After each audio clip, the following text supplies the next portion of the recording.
ప్రస్తుతం మనతో పాటు వైసీపీ అప్పిరెడ్డి గారు ఉన్నారు. ఆయనతో మాట్లాడదాం. సార్, మీరు తిరుమల వెంకటేశ్వర స్వామిని అవమానించారని క్షమాపణలు చెప్పాలని చెప్పి టీడీపీ నాయకులందరూ అంటున్నారు. దీనేమని?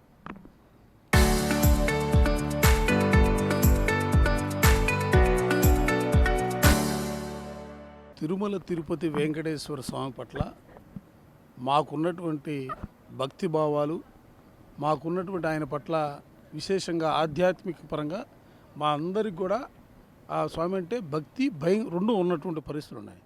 దేనికి క్షమాపణ చెప్పాలా? దేనికని అడుగుతూ ఉన్నారు? ఎందుకు చెప్పులు వేసుకుని లోపలికి వచ్చారు, ఎలా పడితే అలా ప్లే కార్డ్ పడేసారని చెప్తున్నారు. ఇప్పుడు గవర్నమెంట్లో అధికారంలో తెలుగుదేశం పార్టీ అధికారంలో ఉంది. మండలంలో మొత్తం సీసీ ఫుటేజ్కి సంబంధించి కానీ ఆడియోలు కానీ వీడియోలు కానీ మొత్తం కూడా స్పీకర్ గారు ఆధీనంలో ఉంటాయి. ఒకసారి చెక్ చేసుకోమని ఎక్కడైనా కూడా లోన చెప్పులు వేసుకొని మేము ప్లే కార్డు పట్టుకున్నట్టు కానీ, ప్లే కార్డును విసిరేసినట్టు కానీ, లేదా ప్లే కార్డును చించామని కానీ ఎక్కడైనా ఒక విజువల్ ఉంటే అప్పుడు మాట్లాడాలి. వాళ్ళు కేవలం ఏంటంటే రాష్ట్రంలో ఇవాళ తెలుగుదేశం పార్టీ పైన, ముఖ్యమంత్రి చంద్రబాబు నాయుడు గారి పైన, కూటమి నేతలపైన ప్రజలు అసహించుకుంటా ఉన్నారు. ఎందుకంటే పవిత్రమైనటువంటి వెంకటేశ్వర స్వామి సంబంధించినటువంటి లడ్డు వ్యవహారాన్ని రోడ్డుపై తీసుకొచ్చింది కూటమి నేతలు. ఎందుకంటే వాళ్ళు రాజకీయ స్వలాభం కోసం ఎంతవరకైనా కూడా దిగజారుతారని చెప్పడం కోసం ఈ ఉదంతో ఒక నిదర్శనంగా నిలుస్తున్నటువంటి పరిస్థితులు ఉన్నాయి. వాళ్ళు క్షమాపణ చెప్పాలా? లడ్డులో జంతువుల కొవ్వు ఉందని, లేకపోతే పంది కొవ్వు ఉందని, లేకపోతే చేప నూనె ఉందని రకరకాలుగా మాట్లాడినటువంటి చంద్రబాబు నాయుడు గారి క్షమాపణ చెప్పాలా ప్రజలకి? లేదు, మరోసారి బాత్రూమ్ క్లీనర్స్లో వాడే పరికరాలని ఇందులో వాడారని చెప్పినటువంటి చంద్రబాబు నాయుడు గారు భక్తులకు క్షమాపణ చెప్పాలా?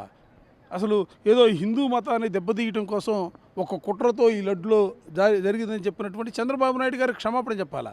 వైసీపీ అధినేత జగన్మోహన్ రెడ్డికి హిందువులు అంటే పడదు, అందుకే చెప్పులు వేసుకొని మరి లోపలికి వెళ్ళి ఇలా ప్లే కార్డ్స్ని పడేయమని చెప్పారని ఆరోపిస్తున్నారు జగన్మోహన్ రెడ్డి మీద. దీన్నేమంటారు? ఇప్పుడు చంద్రబాబు నాయుడు గారికి, జగన్మోహన్ రెడ్డి గారికి దేవుడి పట్ల ఏ విధమైనటువంటి భక్తి భావాలు ఉన్నాయనేది ఇవాళ మనం నేనేదో చెప్పటం కాదు.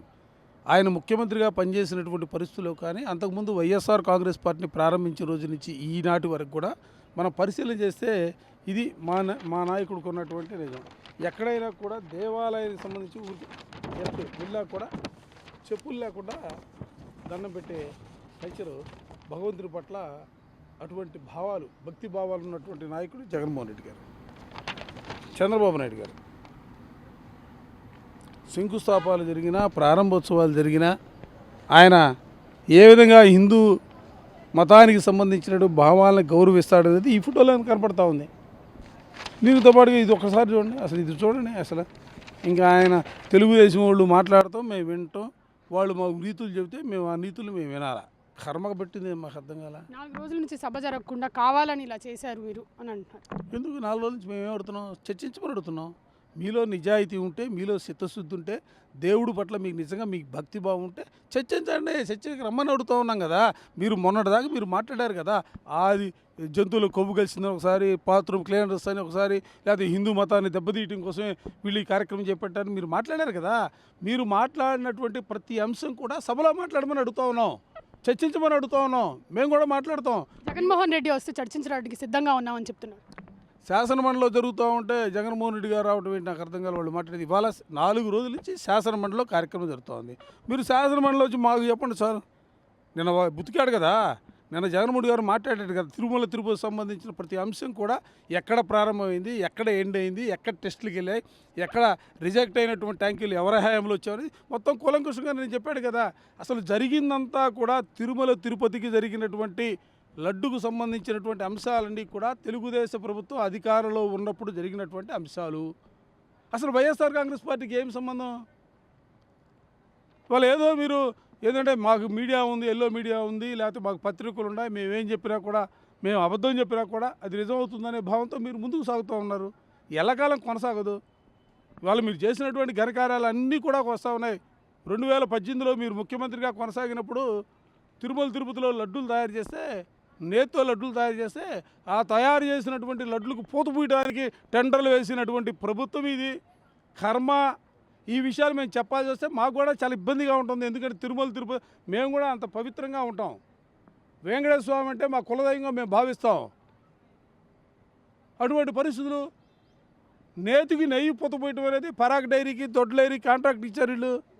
ఇంక వీళ్ళ గురించి ఎంత తక్కువ మాట్లాడుకుంటే అంత మంచిది. హెరిటేజ్కి అసలు టీటీడీ లడ్డూకి ఏం సంబంధం లేదు, కావాలని రాజకీయాలు చేస్తున్నారని ఆరోపణలు చేస్తున్నారు. మీరు ఆ మాట ఏదో మండలిలో మాట్లాడిన వచ్చి చర్చించండి. మీకు నిజంగా సంబంధం లేదు, మీరు మాట్లాడండి. హెరిటేజ్ అని మేము అంటా ఉన్నాం. మీ హెరిటేజ్ వెబ్సైట్లో ఉన్నటువంటి ఇందాపూర్ 17 నెంబర్గా ఉంది. అది మ్యానుఫ్యాక్చరింగ్ ప్లాంట్గా మీరే ఇచ్చారు. మేము ఇలా మీరే ఇచ్చారు. మీరు ఇచ్చిన దాన్ని మళ్ళీ 3 రోజుల తర్వాత తొలగించారు. కో మ్యానుఫ్యాక్చరింగ్ యూనిట్ పెట్టారు. ఎందుకు పెట్టాల్సి వచ్చింది? మీ వైస్ ప్రెసిడెంట్ ఎందుకు రాజీనామా చేశాడు? ఇవన్నీ కూడా మీరు నిజంగా సంబంధం లేదంటే ఆ అంశాలే మేము మాట్లాడమనే కదా అడుగుతుంది. మీరు మాట్లాడండి, వచ్చి సభలో వచ్చి మాట్లాడండి, చర్చిద్దాం. ప్రజలకు కూడా వాస్తవాలు తెలుస్తాయి కదా. హిందూపూర్ డైరీకి టీటీడీకి సంబంధం ఉంది అంటూ అయితే వైసీపీ వాళ్ళు ఆరోపిస్తున్నారు. వాళ్ళు సభలో మాట్లాడడానికి కూడా సిద్ధం అంటున్నారు. మరి టీడీపీ వాళ్ళు ఈ సభకి సిద్ధమో కాదో వెచ్చిద్దాం. చరిత్ర సృష్టించినోడు ఇప్పుడు ఆ చరిత్రని తిరగరాయబోతున్నాడు.